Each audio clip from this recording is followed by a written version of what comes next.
નમસ્કાર મિત્રો, યસ એકેડેમીમાં આપ સૌનું સ્વાગત છે। આજે આપણે જે સચિવાલય કચેરી એસએમસી ક્લર્કની જે એક્ઝામ છે કે એસએમસી સુરત મહાનગરપાલિકાની જે એક્ઝામ છે એમાં જે બિન સચિવાલય કચેરીના સવાલો પૂછવાના છે એના માટેનું આ એક નાનકડું લેક્ચર શરૂઆત કરીએ છીએ। બિન સચિવાલય કચેરીમાં તમને વાત કરીએ કે આ એક પુસ્તક છે જનરલી, બરાબર છે, બધા માટે।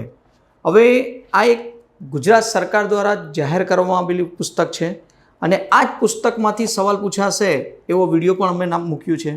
હવે એમાં કયા કયા ચેપ્ટરો છે કે જેમાંથી ફરજિયાત સવાલ પૂછાશે, આપણે એના ઉપર આજે ચર્ચા કરીશું। પહેલો લેક્ચર છે એટલે એક એમ સમજો કે ઇન્ડેક્સ માટેની ચર્ચા કરીશું। સૂચિ ચેપ્ટર વાઇઝ પ્રકરણ 1થી લઈને આપણે એવા 18 પ્રકરણો વિશે ચર્ચા કરીશું। ખાલી જસ્ટ તમને એક ઇન્ટ્રોડક્શન વિડીયો છે, નાનકડો વિડીયો હશે, આખું જોશો કે જેનાથી તમારી પાસે જે આ મટીરિયલ હશે તેમાંથી તમે વાંચી શકો છો, કયા લેવલ પર કઈ રીતના વાંચવાનું છે એના માટે। ઓકે મિત્રો, તો શરૂ કરીએ। એની પહેલાં એક ખાસ સૂચના કે અમુક જે પણ વિદ્યાર્થીઓ હજી ઓનલાઈન ક્લાસ ન જોડાયા હોય તો એ ઓનલાઈન અથવા ઓફલાઈન જોડાવા માંગતા હોય તો જોડાઈ શકે છે। ઓનલાઈન પણ ક્લાસ શરૂ છે અને જે પણ વિદ્યાર્થીઓએ ફક્ત મટીરિયલ લેવું હોય તો આ એક જ ફક્ત આ એક વિષયનું મટીરિયલ છે। એવી રીતના બધા જ વિષય સંપૂર્ણ એસએમસી ક્લર્કનું મટીરિયલ પણ ઘણા બધા વિદ્યાર્થીઓ લઈ ગયા છે અને જેને પણ મટીરિયલ હજી નથી પરચેસ કર્યું અને પરચેસ કરવાની ઈચ્છા છે તો એ કોન્ટેક્ટ કરી શકે છે, બરાબર છે। ચાલો મિત્રો શરૂ કરીએ। તો ટોટલ વાત કરીએ તો બિન સચિવાલય કચેરીમાં 18 ચેપ્ટર છે। જો આ તરફ તમારે 9 દેખાય છે ને બીજા 9 આ જોવા મળે છે, એટલે ટોટલ આપણે 18 ચેપ્ટરો વિશે ચર્ચા કરીશું।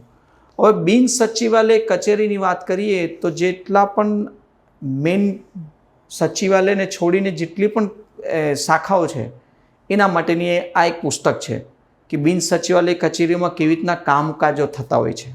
તો જુઓ, ઈ ગવર્નન્સ, તમને બધાને ખબર છે કે ઈ ગવર્નન્સ કોને કહેવાય છે।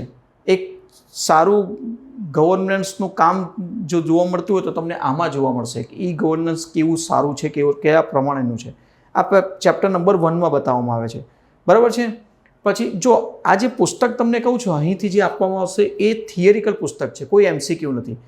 તમારી પાસે જ્યાં સુધી પૂરેપૂરું નોલેજ નહીં હશે થિયરિકલ, ત્યાં સુધી તમે એમસીક્યુ દ્વારા ડિટેલિંગ સમજી શકશો નહીં।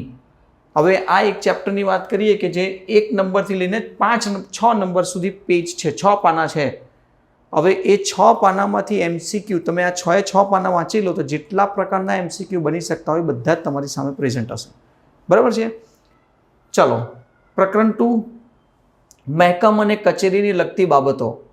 તો ડિપાર્ટમેન્ટ એટલે મહેકમ ડિપાર્ટમેન્ટ અને કચેરીની લગતી તમામ પ્રકારની બાબતો જે પણ હોય છે એ ચેપ્ટર નંબર 2માં બતાવવામાં આવે છે, એટલે પ્રકરણ 2માં બતાવવામાં આવે છે। ત્યાર પછી પ્રકરણ 3 શું કહે છે? જો બહુ સિમ્પલ વસ્તુઓ છે જે આપણે ખરેખર જોવાની હોય છે। ટપાલોનો સ્વીકાર, નોંધણી તથા વહેંચણી। હવે એક વિભાગમાં યાદ રાખજો, સરકારી ખાતામાં જે પણ સિસ્ટમ થતું એ બધું લેખિતમાં થાય છે। ટપાલ આવે છે, ટપાલ જાય છે, એનું સ્વીકારવાનું છે અને એ પાછું ડિપાર્ટમેન્ટમાં કયા ડિપાર્ટમેન્ટની ટપાલ છે એ ડિપાર્ટમેન્ટમાં પહોંચાડવાનું એક ટપાલ વિભાગ પણ હોય છે ઓલરેડી મહાનગરપાલિકામાં, બરાબર છે। તો ટપાલનો સ્વીકાર કરવું, નોંધણી અને વહેંચણી આ પણ આપણને ભણવાનું આવે છે બિન સચિવાલય કચેરીમાં। પ્રકરણ 4, શાખામાં આવેલ ટપાલ અંગે કાર્યવાહી અને દફતર વ્યવસ્થા।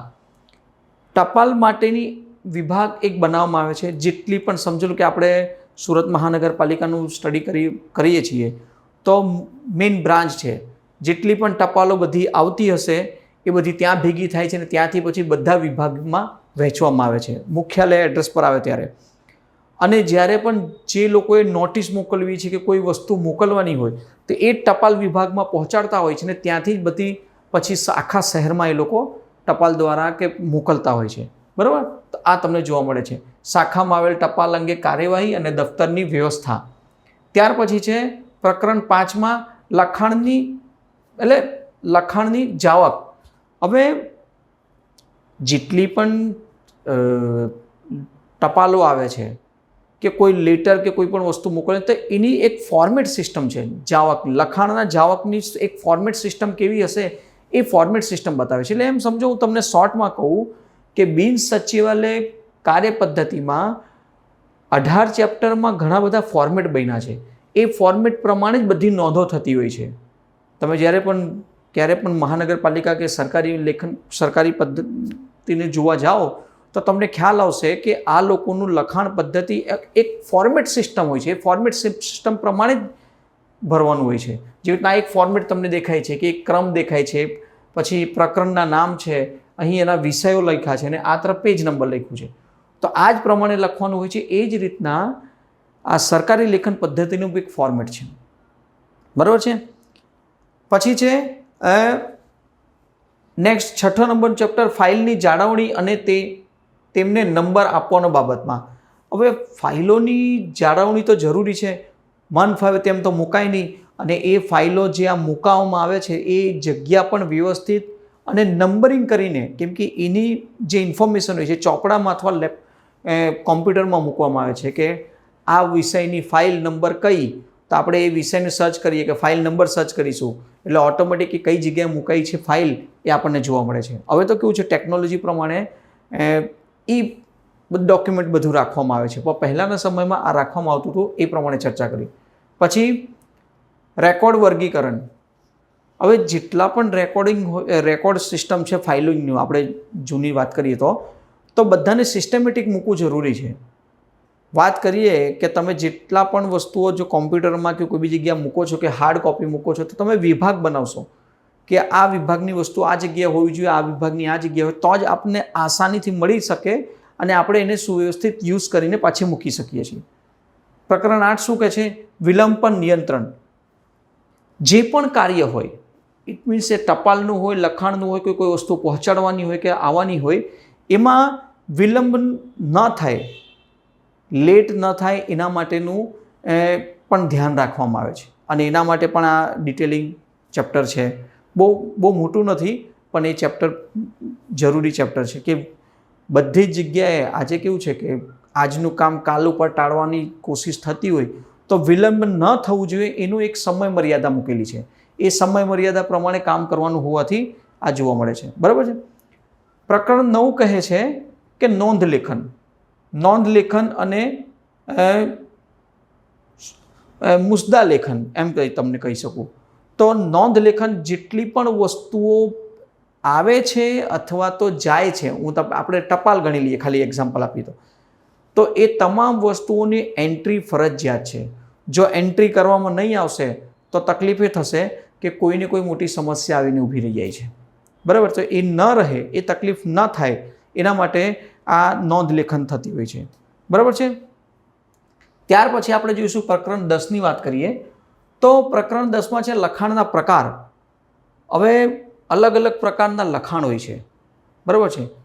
તો એ કેટલા પ્રકારના લખાણોનો પ્રકાર છે, ડિફરન્ટ ટાઈપના, એ તમને બોક્સ પ્રમાણે જોવા મળે છે કે અમુક ફોર્મેટ્સ ફિક્સ છે કે આ લખાણનું આ જ રીતના ફોર્મેટથી લખાણ હોવું જોઈએ, એક્સ્ટ્રા કોઈ પણ જાતે લખાણ કરી શકશો નહીં. આવી નાની વસ્તુઓનું લખાણના જેટલા પણ પ્રકાર છે એના ઉપર સવાલો બનશે. ત્યાર પછી આવે છે અરજીના નિયમો.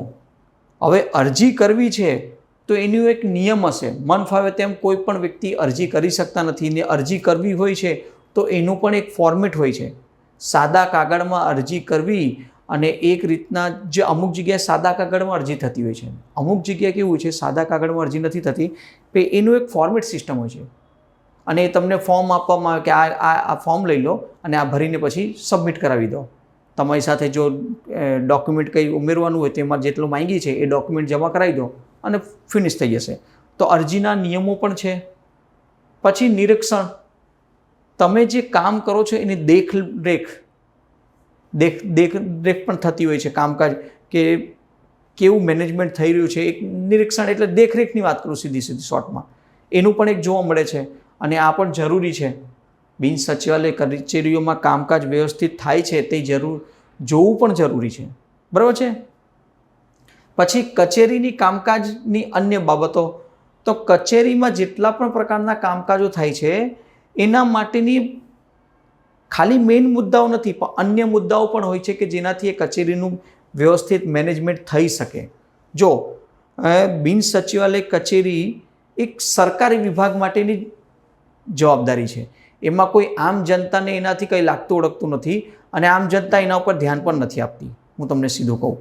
પણ આ જેટલી બી સચિવાલયની કચેરીઓ છે, બિન સચિવાલય કચેરીઓ, ત્યાં કાર્ય પદ્ધતિ કરવાની કેવી રીતના હોય છે, કેવી રીતના લખાણ શૈલી છે, કેવી રીતના ટપાલ વ્યવસ્થા, એ લોકોનું કાર્ય કરવાની જે શૈલીઓ છે, એક કાર્ય કરવાની પદ્ધતિ છે, એના માટેની આ પુસ્તક છે અને એ બતાવવા માગે છે. જો આ જનરલી કેવું હોય છે કે તમે નોકરીએ લાગો ત્યારે ટ્રેનિંગમાં ને બધી વસ્તુમાં શીખવાડવામાં આવે છે, બટ અહીં આ એક્ઝામમાં તમને એડવાન્સમાં બતાવવામાં આવે છે, તો તમારે એ એડવાન્સમાં કરવાનું રહે છે. બરાબર છે મિત્રો? તો આ પણ જરૂરી છે.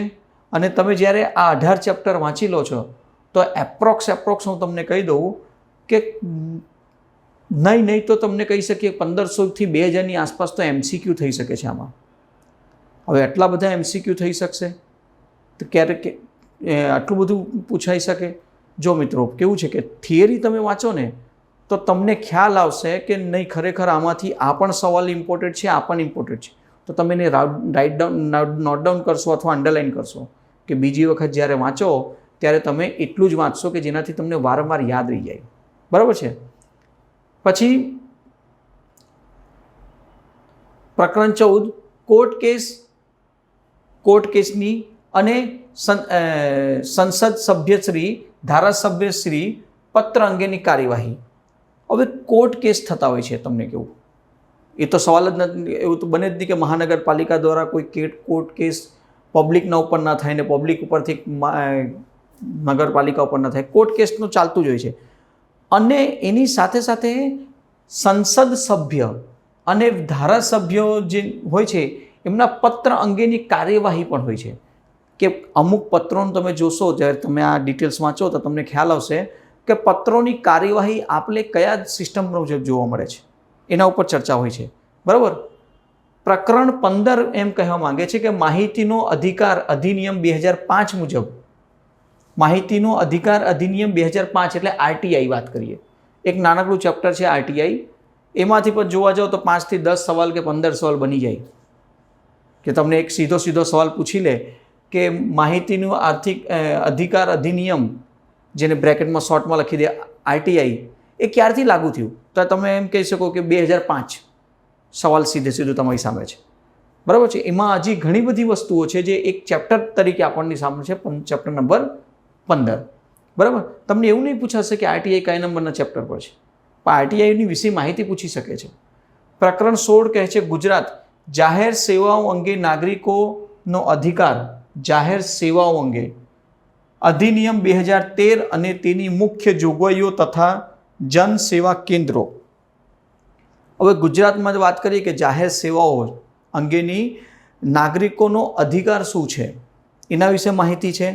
ત્યાર પછી એ અધિનિયમ ક્યારે કમ્પ્લીટ થયું છે અને જોવા મળે છે એના ઉપર તો આપણે 2013 કહીએ છીએ. અને તેની પ્રમુખ જોગવાઈઓ શું છે, જોગવાઈ અને જનસેવા કેન્દ્રો આ શું બતાવવા માંગે છે એના વિશે તમને ડિટેલિંગ હશે. ડિટેલિંગમાં એમ કહીએ કે બહુ મોટું નથી, નાનકડું 2-3 પાનાનું ચેપ્ટર છે, પણ 2-3 પાનામાં પણ એની અમુક માહિતીઓ આપણને મળી જતી હોય છે. અને આપણે જે વસ્તુની એક્ઝામ આપવા બેઠા છીએ એમાં આ વસ્તુ પૂછાય છે તો જરૂરી છે ચેપ્ટર. ત્યાર પછી વાર્ષિક વહીવટી અહેવાલ. વાર્ષિક વહીવટી અહેવાલ એટલે વાર્ષિક જે વહીવટી અહેવાલ હોય છે એ કેવી રીતના લખાણ થશે, કેવી રીતના એનું ફોર્મેટ ફિક્સ હોય છે, કયા પદ્ધતિથી લખાય છે, અને જ્યારે એ લખાય છે તો એના માટે પણ એક સિંગલ પાના પર એક નાનકડું ચેપ્ટર છે અને એના ઉપર આપણને એના વિશે જાણવા મળે છે. અને પ્રકરણી છેલ્લું એક નાનકડું ચેપ્ટર છે જે એમ તો કહી શકીએ કે એ ચેપ્ટરમાંથી નહીં પણ પૂછાય પણ પૂછાઈ જતું હોય છે. અને ત્યાર પછી આપણે કુલ 82 પાનાઓ છે જે વાંચવા જેવી. આ પુસ્તક જો તમને વાત કરું તો આ પુસ્તક 82 પાનાની નથી. બરાબર? આ પુસ્તક 170 થી 80 પાના છે. તો એમાં 82 પાના આપણને વાંચવાના છે. અને 82 પાના પછી તમને વાત કરું તો તમે જોઈ શકો છો, આ બુક છે તમારી સામે, આ ફોર્મેટ છે. આ ફોર્મેટ મુજબ જનરલી આ કામ થતું હોય છે સરકાર બિન સચિવાલય કચેરીઓમાં કે આ ફોર્મેટમાં જ લખાણ થતી હોય તો અહીંયા લખેલું છે કે શાખા જાવક રજિસ્ટર્ડ, તો શાખા જાવક રજિસ્ટર્ડમાં કઈ રીતના એન્ટ્રી થશે. પછી જોવા જાઓ તો મુદ્રિત પત્રક રજિસ્ટર્ડ આ ટાઈપનું જોવા મળશે. ત્યાર પછી જુઓ તો આવક રજિસ્ટર્ડ, એ પ્રમાણે શાખાની પહોંચની રજિસ્ટર્ડ, આવા ફોર્મેટ હશે. તો આ ફોર્મેટો તમને સીધું જો પેપર સેટ કરવાવાળા વ્યક્તિ હોય તો આવા સીધા ફોર્મેટ તમને આપી દે શાયદ એ ફોર્મેટ ઉપરથી સવાલ બનશે. તો હવે શું કરશો તમે? તો ક્લાસમાં અમારા જે ઓનલાઈન ક્લાસ ચાલતા હોય છે તેમાં અમુક ફોર્મેટ આ ભણવાનું હોય છે અને બતાવીએ છીએ, બરાબર છે. તો ઘણા બધા છોકરાઓ જે પૂછતા હોય કે સર ઓનલાઈન ક્લાસમાં આ વિષય પણ ભણાવવામાં આવશે. યસ, આ કંઈ એવી વસ્તુ નથી કે તમને આપી દીધી તમે વાંચી લીધી અને ભણી લીધું, એવું નથી.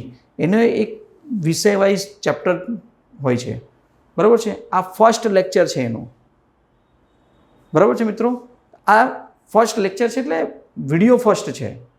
ક્લાસમાં જોવા જાઓ તો આના વિશે લેક્ચર પૂરા થઈ ગયા છે, પણ તમને બતાવું છું કે યુટ્યુબ પર મૂકવા માટે આ ફર્સ્ટ લેક્ચર અમારો જોવા મળે છે તમારી સામે, બરાબર છે મિત્રો. તો મેં તમને વધારે ન કહીને આ ટોટલ 18 ચેપ્ટર વાંચવાના છે. જો તમારી પાસે પુસ્તક હોય તો 18 ચેપ્ટર મસ્ત સારી રીતના વાંચી લો. એક વખત વાંચો, થોડુંક સ્લો થઈને વાંચો. એક વખત વંચાઈ જશે એટલે તમને ખ્યાલ આવી જશે કે આ પુસ્તક શું કહેવા માગે છે. જો બધી જ પુસ્તકો છે, બધી જ પુસ્તકો કંઈ ને કઈ વસ્તુ કહે છે. તમે જો એને ધ્યાનથી વાંચશો તો જ તમને ખબર પડશે કે એ કઈ વસ્તુ કહેવા માંગે છે, બરાબર છે મિત્રો. તો આવા ટોટલ 18 ચેપ્ટર વાંચો. તો બિન સચિવાલય કચેરીમાંથી હું તમને કહીશ કે 10 સવાલ, બિન સચિવાલય કચેરીમાંથી 10 સવાલ આપણે પૂછાઈ જશે, એ પ્રમાણે તૈયારી કરવાની છે. હવે 18 ચેપ્ટર પ્લસ બીજા 37 થી 38 ફોર્મેટ છે. ફોર્મેટ કેવું છે કે આ પુસ્તકમાં આપેલી જ છે. આ પુસ્તકમાં તમને અમે એ ફોર્મેટ પણ આપ્યું છે કે જેનાથી તમને દેખાશે કે આ ફોર્મેટ જે જોવા મળે છે એ ફોર્મેટ પ્રમાણે કામ થાય છે. બધાના નમૂનાઓ આપેલા છે તમે પત્રકોના. ઈમેલનો નમૂનો કે ઈમેલ કોઈને મોકલવું હોય તો કઈ રીતના મોકલવું એનો ફિક્સ ફોર્મેટ છે, બરાબર છે. પછી કોઈ યાદી તૈયાર કરવી છે તો યાદી માટેની એક નમૂના છે.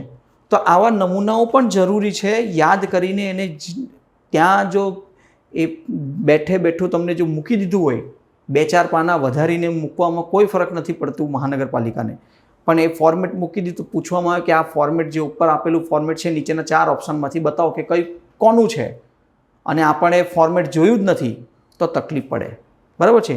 એટલા માટે જ આ પુસ્તક પણ સાથે સાથે તમને દેખાડી છે કે આ ખાલી 18 ચેપ્ટરો જે છે એ 18 ચેપ્ટર ઉપર નથી, પણ ત્યાર પછી એના જે ફોર્મેટ છે એને પણ યાદ રાખવું જરૂરી છે, જે ક્વેશ્ચન આન્સર તરીકે આપણને પૂછાઈ જશે, બરાબર છે મિત્રો. તો જે પણ વિદ્યાર્થીઓને પુસ્તક પરચેસ કરવી હોય તે કોલ કરી શકે છે, અને જે લોકોને ઓનલાઈન ક્લાસ જોડાવવું હોય એ પણ કોલ કરી શકે છે. અને જલ્દીથી જલ્દી તૈયારી શરૂ કરો, કેમ કે વેકેન્સી જે આવી છે એની એક્ઝામ ક્યારે પણ લેવાઈ જઈ શકે છે. તો તૈયાર માટે જલ્દીથી જલ્દી તૈયાર થઈ જાઓ, બરાબર મિત્રો. અને વિડીયો ગમ્યો હોય તો શેર કરો. નમસ્કાર.